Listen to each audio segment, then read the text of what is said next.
దేశంలో ఉన్నటువంటి వారందరికీ ఉపాధి కల్పించారని చెప్పి ప్రకటిస్తా ఉన్నాడు.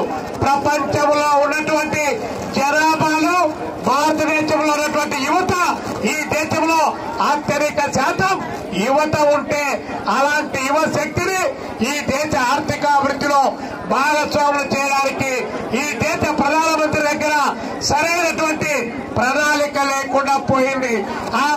ఈ రైతులు జరిగే మహాసభలో కూడా ఈ జిల్లాలో ఉన్నటువంటి వెనుకబడితనం, అభివృద్ధి, సమగ్ర అభివృద్ధి, వివిధ అంశాలపైన చర్చించి జిల్లా సమగ్ర అభివృద్ధి కోసం ఏఐఎఫ్ గా పోరాటాలు నిర్వహించేందుకు ఈ మహాసభ ఉపయోగపడాలని కోరుతా ఉన్నాం.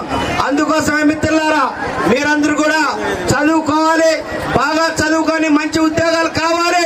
ఈ జిల్లా అభివృద్ధిలో మీ భాగస్వామ్యం కూడా ఉండాలి. మాకు ఉద్యోగాలు ఇస్తారా ఇవ్వరా, ఉపాధి కల్పిస్తారా ఇవ్వరా, అనంతపురం జిల్లాకు అభివృద్ధి చేస్తారా ఇవ్వరా, అనంతపురం యూనివర్సిటీకి నిధులు కేటాయిస్తా ఇవ్వరా, ఇవే మన నినాదాలు.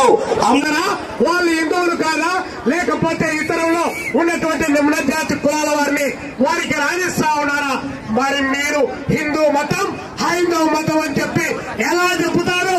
100% గుడికి దూరంగా పెట్టారు, 60% బడికి దూరంగా పెట్టారు. నేనెట్లా నిన్ను పొగడాలరా బాబు? ఆ భారత రాజ్యాంగం ఉండబట్టే కాలువ శ్రీనివాసులన్న గారు ఎంపీ కాగలిగారు, ఆ నరేంద్ర మోడీ అక్కడ ప్రధానమంత్రి కాగలిగారు. కానీ ఈరోజు ఆ భారత రాజ్యాంగాన్ని చేయడానికి దాని స్థలంలో మనుధర్మ సిద్ధాంతం. రాష్ట్రంలోనే బాగా చురుకైన నాయకుడు. భూములు పోగొట్టుకున్నారు, ప్రాణాలు పోగొట్టుకున్నారు. జీవితకాలం నమ్మిన సిద్ధాంతం కోసం ఎక్కడా రాజీ పడకుండా